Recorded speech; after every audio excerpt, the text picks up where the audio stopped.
তাহলে ghost on the বারান্দা এবার ইউনিট 2 শুরু করছি। It is an attempt to change the subject. Kamal mentioned that a friend of his had found a snake in his bed one morning. তাহলে অনিলের মা খালি ভূতের গল্পই বলে যাচ্ছে, এদিকে রাত হয়ে গেছে, আমরা সবাই ভয় পাচ্ছি। সেই উদ্দেশ্যে কি হলো, একবার চেষ্টা করা হলো যাতে করে এই বিষয়টা চেঞ্জ করা যায়, এই টপিক যে টপিক নিয়ে আমরা আলোচনা করছি এই আলোচনাটা যাতে চেঞ্জ করা যায়। সেই জন্য কমল কি উল্লেখ করলো, কমল মেনশন দ্যাট, কমল উল্লেখ করলো যে তার একটা বন্ধু সে সকালবেলা উঠে দেখছে তার বিছানার মধ্যে একটি সাপ। Did he kill it asked Anil's mother anxiously. অনিলের মা এটা শুনে জিজ্ঞেস করলেন অ্যানশিয়াসলি, চিন্তিতভাবে, যে সে কি সাপটাকে মেরে ফেলেছে বা মেরে ফেলেছিল। নো, ইট স্লিপড অ্যাওয়ে সেইড কমল। কমল বলল যে না, এই সাপটা তো স্লিপড অ্যাওয়ে হয়ে গেছে, সে সেখান থেকে পালিয়ে বেরিয়ে গেছে। Good, she said. অনিলের মা বললেন ভালো। It is lucky if you see a snake in the morning. অনিলের মা বললেন যে সকাল সকাল যদি সাপ দর্শন করো তাহলে এটা নিজেকে ভাগ্যবান বলে মনে করবে। It won't bite you if you let it alone, she said. তিনি আরও বললেন যে এটা তোমাকে কামড়াবে না যদি তুমি তাকে একাকী ছেড়ে দাও, মানে তাকে তুমি ডিস্টার্ব না করলে সে সাপটাও তোমায় কামড়াবে না। কে বললেন? অনিলের মা। পরের প্যারায় দেখো কি বলছে, বাই 11 o'clock, যখন ঘড়িতে 11টা বাজলো, after we had finished our dinner, আমাদের খাওয়া দাওয়া শেষ করার পর, and heard a few more ghost stories, আরও বেশ কিছু ভূতের গল্প শোনার পর, including one about Anil's grandmother, যার মধ্যে একটা অনিলের ঠাকুমাকে নিয়েও ভূতের গল্প শুনলাম, whose spirit paid the family a visit, যার আত্মা তার ফ্যামিলিকে একবার দেখা দিয়েছিল, মানে অনিলের পরিবারকে একবার দেখা দিয়েছিল। Kamal and I were almost reluctant to leave the company of the veranda and retire to the room which had been set apart for us. দেখো reluctant মানে আমাদের বইতেই দেয়া আছে, reluctant মানে বোঝাচ্ছে unwilling। unwilling মানে বলো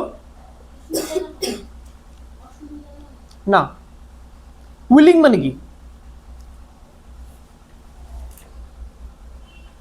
উইলিং মানে বোঝাচ্ছে ইচ্ছাকৃত, তাহলে আনউইলিং মানে হচ্ছে অনিচ্ছাকৃত, ঠিক আছে, ইচ্ছা নেই যেটাই। তাহলে কমল অ্যান্ড আই, আমরা দুজনেই most reluctant to leave the company on the veranda. তাহলে আমরা খুবভাবে চেষ্টা করলাম যে এই বারান্দায় যে কোম্পানিটা চলছে, বারান্দায় সব খালি ভূতের গল্প, খালি এই যে কি আত্মা কি জিন, ঠিক আছে, এই আলোচনা থেকে বেরোনোর আমরা ভীষণভাবে চেষ্টা করলাম যে এইখান থেকে আমরা কোনোভাবে বেরোই, বারান্দার এই গল্প আড্ডা থেকে আমরা বেরোই, এবং আমাদের জন্য যেই ঘরটা সেট করা হয়েছে, যে আমাদের থাকার জন্য যেই ঘরে ব্যবস্থা করা হয়েছে সেই ঘরে আমরা চলে যাই। It did not make us feel any better to told by Anil's mother that we should recite certain magical verses to keep away the more mischievous spirit. অনিলের মা আমাদেরকে আরও বললেন যে আমাদের কি করা উচিত, রিসাইট করা উচিত, আবৃত্তি করা উচিত, সার্টেন ম্যাজিক্যাল ভার্সেস, কিছু জাদুই পংক্তি, ভার্সেস মানে পংক্তি বা লাইন, যাতে করে এই মিসচিভিয়াস গোস্টরা, ভয়ঙ্কর ভূতরা আমাদের থেকে দূরে থাকে।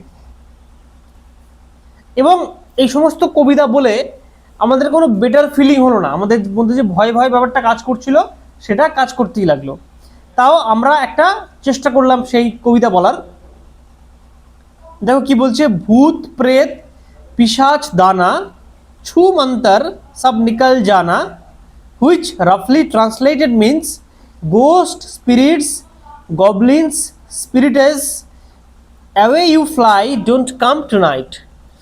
তাহলে এখানে আমাদের যিনি লেখক তিনি যে দেশীয় মানুষ, তিনি যে আমাদের দেশেরই মানুষ সেটা বুঝতে পারছি কেন, দেখো উনি হিন্দিতে এটা লিখেছেন কিন্তু, এবং সেটাকে তিনি আবার ট্রান্সলেটও করে দিয়েছেন। But the more we repeated the versus, কিন্তু যতই আমরা এই লাইনগুলো বারবার আওড়াতে লাগলাম, the more uneasy we became, আমরা তত অসহজ অনুভব করতে লাগলাম। আমাদের মনের মধ্যে যে জিনিসটা চলতে থাকে সেটা কিন্তু আমাদেরকে আমাদের চারপাশে যেন সেটা আমরা ফিল করতে পারি। তাই এত ভূত প্রেতে আলোচনা করতে করতে এই যে তিনটে বাচ্চা ছিল, ন্যারেটর ছিল, কমল ছিল এবং অনিল ছিল, এই তিনজন মিলে আরো আনইজি ফিল করতে লাগলো এত ভৌতিক বিষয়বস্তু হতে হতে। ঠিক আছে।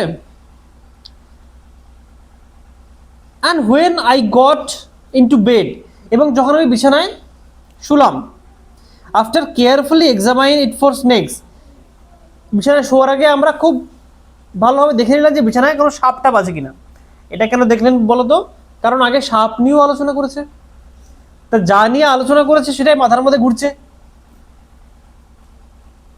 I could not lie still, আমি স্থির হয়ে শুয়ে থাকতে পারলাম না। But keep twisting and turning and looking for at the walls for moving shadows, এবং আমি কি করলাম, টুইস্টিং, আমি বারবার ঘুরতে লাগলাম, অ্যান্ড টার্নিং, এবং এদিক ওদিকে পাশ ফিরতে লাগলাম, লুকিং অ্যাট দ্য ওয়ালস, দেওয়ালের দিকে চেয়ে রইলাম, ফর মুভিং শ্যাডোজ, যদি কিনা কোনো মুভিং শ্যাডো সেখান থেকে বেরিয়ে যায়, চলমান ছায়া সেখান থেকে বেরিয়ে যায়। তার মানে তাদের মনের মধ্যে সেই ভূত প্রেতের চিন্তায় ঘুরে যাচ্ছিল। Kamal attempt to raise our spirits by singing softly, but this only made the atmosphere more eerie. কমল চেষ্টা করলো আমাদের মনোবলকে একটু বাড়ানোর, একটু মৃদুমন্দ গান গেয়ে, কিন্তু মৃদুমন্দ গান শুনে যে অ্যাটমসফিয়ারটা, যেই আবহটা তৈরি হলো, সেটা আরো ই ই আর আই ই, কি উচ্চারণ হবে, ইর। ইর মানে কি দিয়েছে দেখো, স্ট্রেঞ্জ অর আনন্যাচারাল, মানে আরো অদ্ভুত রকমের ভৌতিক একটা আবহ যেন তৈরি হয়ে গেল। After a while we heard someone knocking on the door, খানিকক্ষণ পরে আমরা শুনতে পেলাম যে কেউ একজন দরজায় নক করছে, দরজায় কড়া নাড়ছে। And the voices of Anil's and the maid servant, কার আওয়াজ শুনতে পেলাম, অনিল এবং যে মেড সার্ভেন্ট তার। মেড সার্ভেন্টের নাম কি, Mulia. Getting up and opening the door I found them looking pale and anxious, উঠলাম এবং উঠে যখন দরজা খুলে তাদেরকে দেখলাম, না এই ঘরে শুধুমাত্র কমল আর ন্যারেটরি শুয়েছিল, ঠিক আছে, অনিল তাদের সঙ্গে রাতে শোয়নি। উঠে যখন আমি দরজা খুলে দেখলাম তাদের দুজনকে, কোন দুজনকে, অনিল এবং যে মুলিয়া, তাদেরকে কেমন লাগছিল দেখতে, পেল, বিবর্ণ, ফ্যাকাশে, মানে তারাও প্রচন্ড ভয় পেয়েছে, অ্যান্ড অ্যানশিয়াস, ও ভীষণ চিন্তিত। দে টু, তারাও, had succeeded in frightening themselves as a result of Anil's mother's stories, তারাও, দে টি ডবল টু, তারাও নিজেদেরকে, had succeeded in frightening themselves, নিজেদেরকে ভয় পাওয়াতে সক্ষম হয়েছে। এখান থেকে কি সুন্দর একটা গ্রামাটিক্যাল ব্যবহার করেছে, তারা নিজেদেরকে ভয় পাওয়াতে সক্ষম হয়েছে অ্যাজ এ রেজাল্ট, কিসের কারণবশত, অনিলের মায়ের এই গল্পের কারণবশত। ঠিক, পরের পারা এসো। Are you all right asked Anil, Anil জিজ্ঞেস করলো তুমি ঠিক আছো তো। Would not you like to sleep in our part of the house, তোমরা কি আমাদের যে ঘর, আমাদের যে ঘরের অংশ, সেখানে গিয়ে শুতে চাও না। ইট মাইট বি সেফার, এটা হয়তো বেশি নিরাপদ হবে, কারণ সবাই তো ভয় পেয়ে অবস্থা খারাপ। Mulia will help us to carry the beds across, Mulia আমাদেরকে বিছানাপত্র এখান থেকে অন্য জায়গায় নিয়ে যেতে সাহায্য করবে। We are quite all right protested Kamal and I, Kamal আর আমি দুজনে কেউই স্বীকার করলাম না যে আমরা ভয় পেয়ে আছি, আমরা উল্টে কি বললাম যে না কই, আমরা তো বেশ ভালোই আছি। We are quite all right, Q U I T, quite মানে বেশ বা পর্যাপ্ত, আর একটা কিন্তু কোয়াইট একই রকম উচ্চারণ হয়, Q U I E T, quite. Quite মানে কি, অর্পি বলো, কে বলবে, ডিসকমফোর্ট, না না, Q U I E T, quite মানে হচ্ছে শান্ত, ঠিক আছে। Refusing to admit we were nervous, আমরা এটা রিফিউজ করলাম, এটা অ্যাডমিট, এটা স্বীকার করতে আমরা রিফিউজ করলাম যে আমরা নার্ভাস হয়ে আছি, আমরা চিন্তিত হয়ে আছি। But we were hustled along to the other side of the flat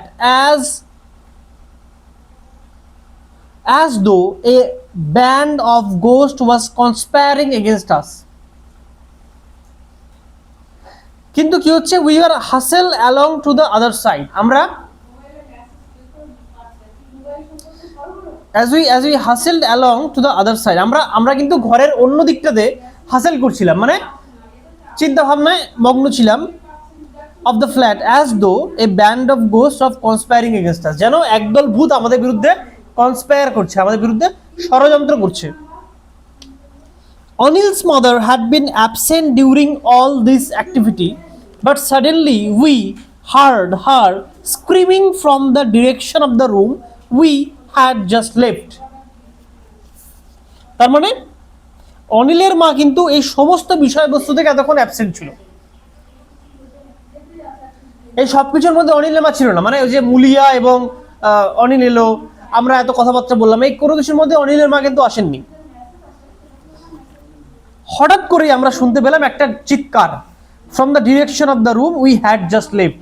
তাহলে আমরা ঘরের যেই প্রান্ত থেকে এইমাত্র বেরিয়ে এলাম, সেদিক থেকে একটা বিশাল বড় চিৎকার আমরা শুনতে পেলাম। Rusty and Komal have disappeared, she cried. Their beds have gone too.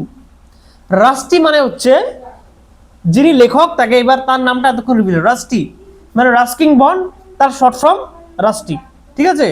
Rusty এবং কমল দুজনেই ডিসঅ্যাপিয়ার হয়ে গেছে, দুজনেই উধাও হয়ে গেছে।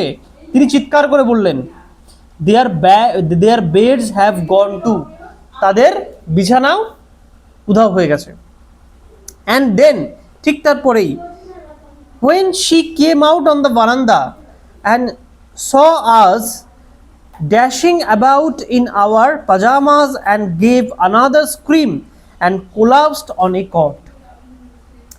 এবং ঠিক তারপরে, when she came out on the veranda, যখন তিনি বারান্দায় এসে পৌঁছলেন, and saw us dashing about in our pajamas, এবং আমাদের দেখলেন যে পাজামা টাজামা পরে আমরা একদম অন্যরকম লুকে আছি। she gave another scream, তিনি আরো একটা চিৎকার দিলেন, এবং and collapsed on a cot, এবং সেই খাটিয়ার উপরে, একটা খাটিয়ার উপরে তিনি প্রায় অজ্ঞান হয়ে পড়লেন।